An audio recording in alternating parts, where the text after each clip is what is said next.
বেলঘড়িয়ায় এক তৃণমূল নেতার দাদাগিরি, জমি দেওয়ার নাম করে নাকি টাকা তুলেছে। এবার মজা হচ্ছে যে এই অভিযোগে যিনি অভিযোগ করেছেন তার পাশে দাঁড়িয়েছেন তিনি আবার কাউন্সিলরের অভিযোগ যে এই তৃণমূল নেতা জমি দেওয়ার নাম করে তোলাবাজি করছেন।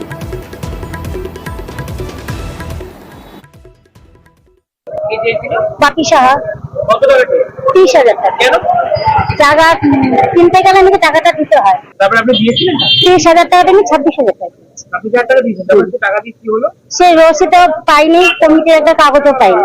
তাই না, 2 বছর হয়ে যাচ্ছে। 2 বছর হয়ে গেছে। এখন আপনি কি চাইছেন? আমি বলছিলাম যে জায়গাটা তো আমরা মিটিশন করা হয়নি কিছু না, ওরা বলেছিল কোনো কিছু হলে যেন ওদের দেখে দেয়, ডাকলে ওরা যায় না। আপনাকে কি ভয় দেখাতো কোনো রকম ভাবে? না।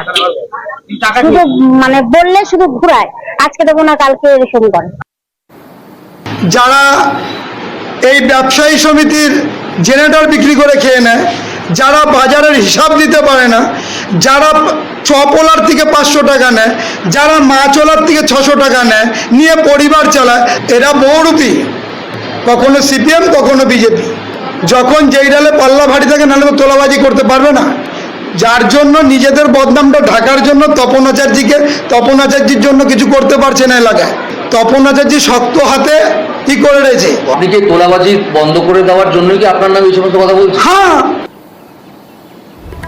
এই তৃণমূল নেতা বাপি শাহ যার বিরুদ্ধে অভিযোগ, তিনি আবার উল্টে অভিযোগ করছেন কাউন্সিলরের বিরুদ্ধে, বলছেন চক্রান্ত করেছে কাউন্সিলর।